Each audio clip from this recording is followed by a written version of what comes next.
Thank y'all for joining us so much for this habitual line steppers and Colorcast preview of the Milan Derby. Ooh. Guys, we're going to be broadcasting live from the Colorcast app. You can only find it in the Apple Store. It's going to be this Sunday, December 7th, 2:45, Terry. Not 3:45 like I saw online several places. Not 3 o'clock like it said on CBS. You said December 7th, no. Fool. Oh, November 7th. Jeez, man. Of course. Even if I get the time right, I'll get the month wrong. Join us Sunday. When this comes out, it'll be tomorrow for the rivalry of rivalries in Italy. Milan is split blue and red. Terry, which side of your heart are you bleeding out of for this game? Well, I'm definitely not bleeding any of these teams. I'll tell you that. That's why I'm neutral. I'm just an Italian fan.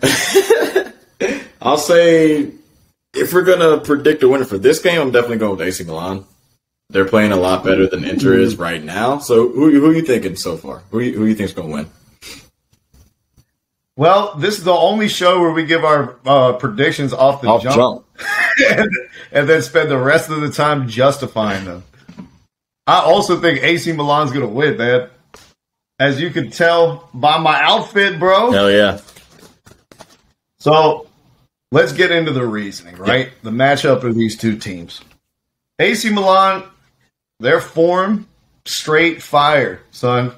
Win. They've been eating W's like Jameis Winston out there in Milan. In Serie A, they're winning. In the Champions League, not so much. But in Serie A, they're killing it right now. They're tied for first place against Napoli. You know, they're playing great football. Zlatan Ibrahimovic is back. You know, I was honestly surprised to see them at the top without Zlatan playing. I mean, Zlatan's only played 3 games, and he scored 4 goals. My man is beasting on him. But he'll never get old. No, you're right. He's just never going to get old. That's true. But you got to give credit to, like, Giroud and Rafael Leao, and, like, the guys that kind of picked up the slack while he was gone. Because they've been playing really, really well. And it's not like they've been, like, dominating teams, like, defensively. They've been giving up some goals. But they've been scoring a lot of goals, dude. And you got to commend the team. It's a team effort. It's not like anybody has, like, way more goals than anyone else. They've just been playing well as a squad. I definitely second that, man. And that was a good mention by you on Giroud. That was a shrewd pickup by AC Milan because, you know, Ibra gets hurt a little bit each year. So to have a guy who can step right into his role as the target guy with his back to basket, hold up the play. You know, Milan liked to play that 4-2-3-1 that Ronald Koeman was so fond of. Except we didn't have a striker like Ibrahimovic to play with his back to the goal to set everyone up. So that's a potent attacking lineup for Milan. Yeah. But do you know what intrigues me even more about Milan than their attack, Terry? What's that? Their counter press. They press harder than any team in Serie A.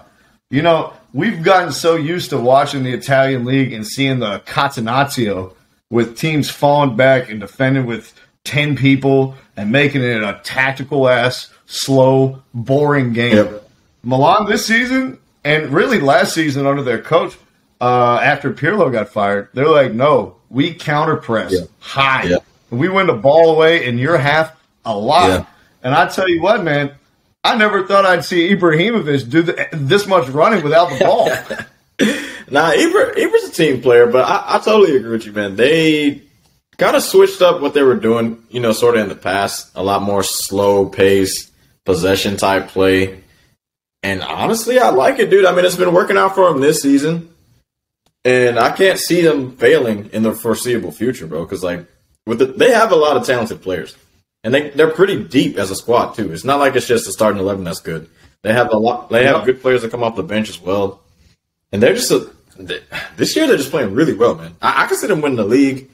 They need to pick it up in other competitions, but so far, if we're just talking this one game, I see them definitely dominating Inter.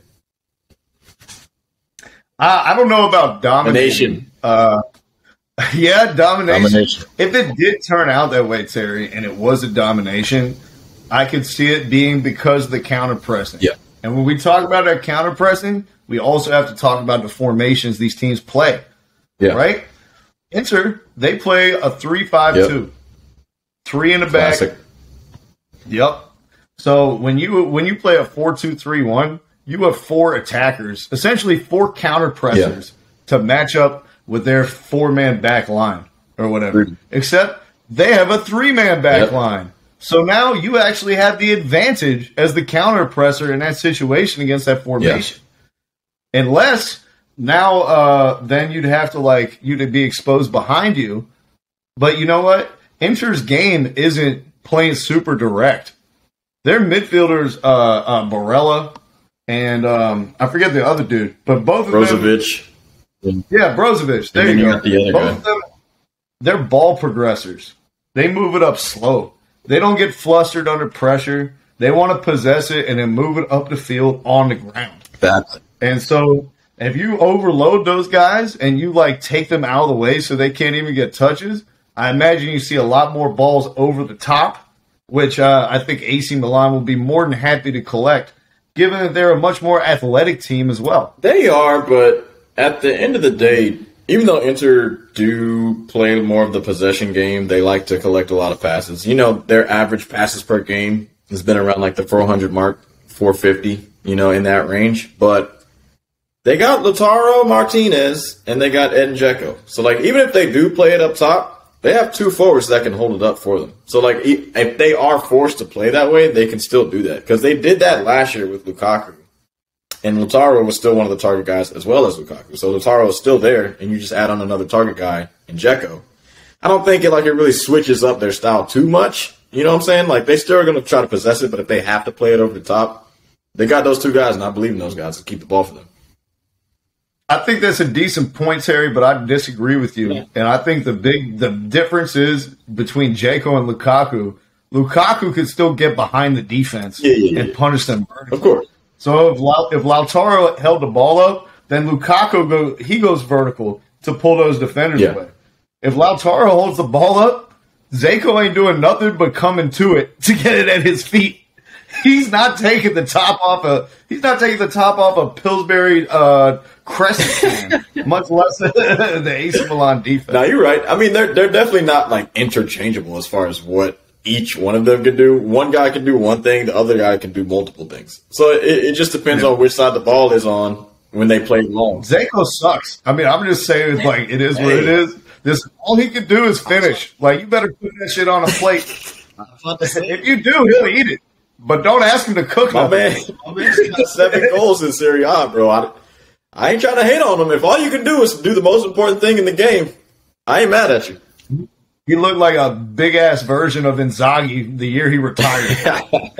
Hey, look, I'm sorry to disrespect the legend. I'm so sorry to disrespect the legend. Look, I got love for Dzeko, bro. He played for my team, Man City. He's a good player, man, but so he's playing great this year. Him and Lautaro are playing pretty well. It's not like AC Milan is playing great and then Inter Milan is not playing great. Inter Milan is still playing really well. You're second and third in the league. So it's even though the separation is 7 points. It's not AC Milan is still playing way better than they are. But Inter is scoring at a fucking fantastic clip. So I still think AC Milan's going to win because it got Ibra, but at the end of the day, you can still see Inter winning the game. There's a world where that's going to happen. I went back and forth, Harry, on my pick for this because you know this as well as I do. In games of this magnitude, experience matters. Yes. This Inter team, they're the 3rd oldest team in all of Serie A, right? Their average age is 28 years and 325 days old. So their average age is almost 29 for the squad. Yeah. AC Milan, their average age is 23 years old. Okay. Well, it's a 6-year difference in average between the squads. That's going to make a big difference in a game where it's this much pressure, where there's so much baked in, where there's not a lot of room for errors, and you may have to play more conservatively than you normally can against a Sassuolo or even an Atalanta. Yeah. And that was the thing that kept me coming back to Inter over and over again. the defensive structure, those three center backs that are well drilled together, and the experience that all these guys have been in these moments before. And Barella, Brozovic, these guys are not going to get overwhelmed in midfield. I got you. I got you. Yeah, and then another big thing for Inter's side, I guess, is the injury, not the injury, but the red card that Theo Hernandez just got in the previous game.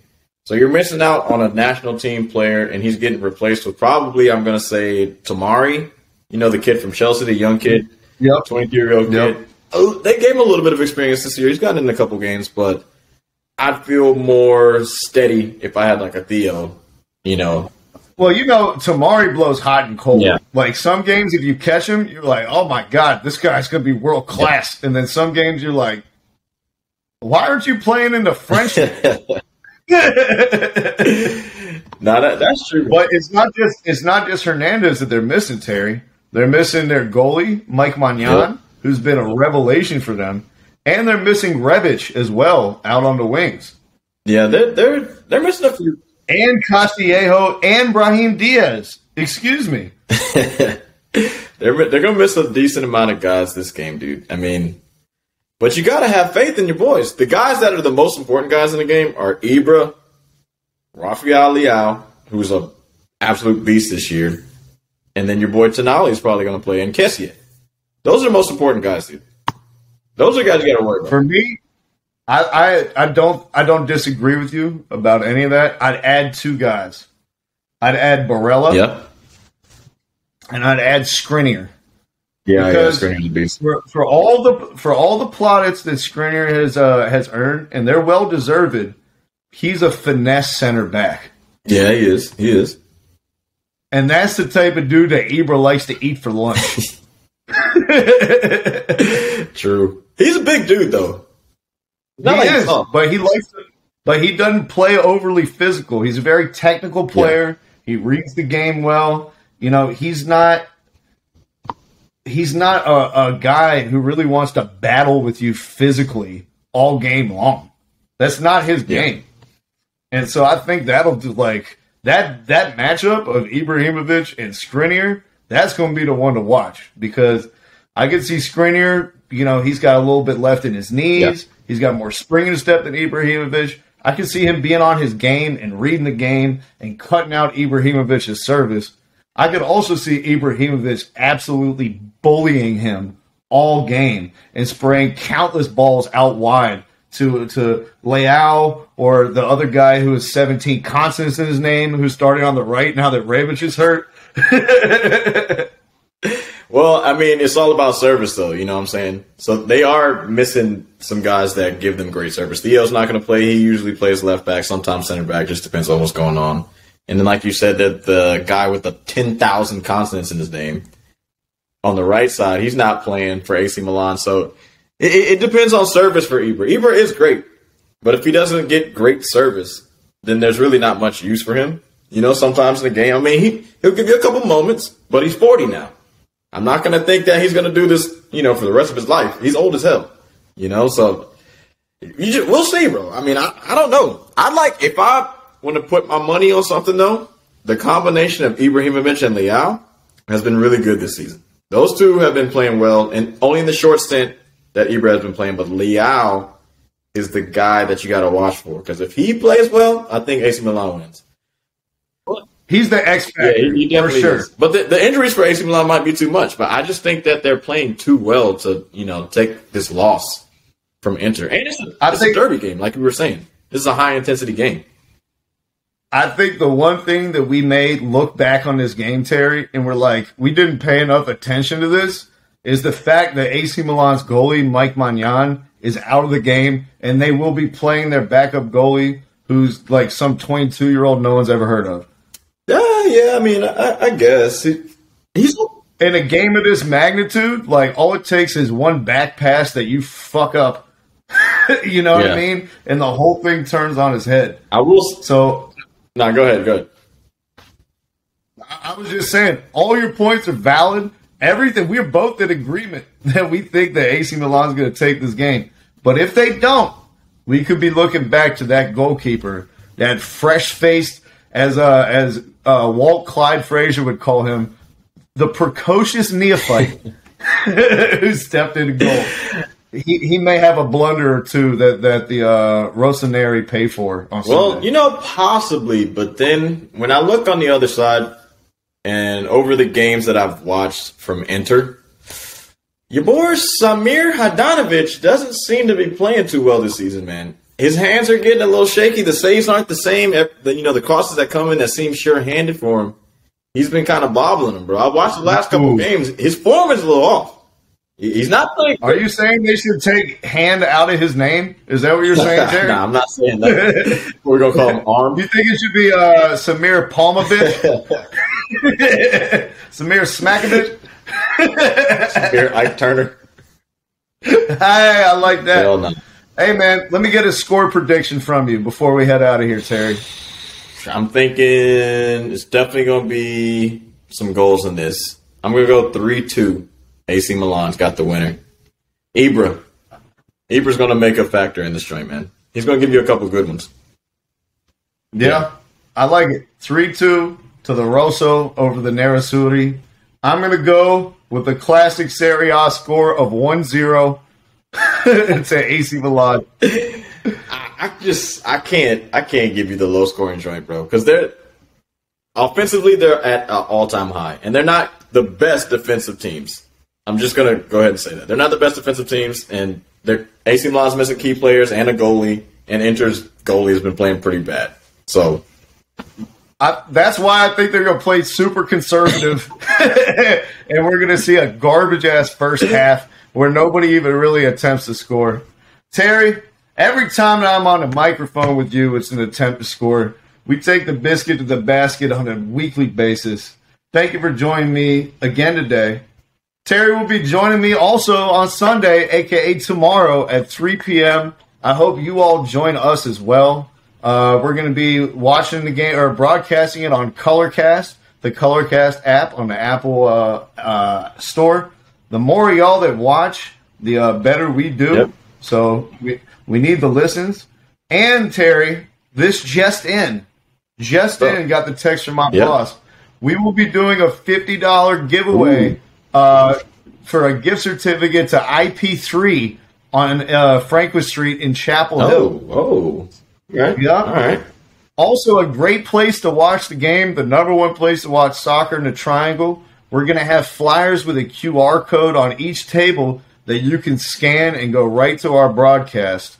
So if you want a chance to get a free gift certificate to the best pizza in the Triangle, head on down there Sunday to watch the game and download Colorcast to listen with us.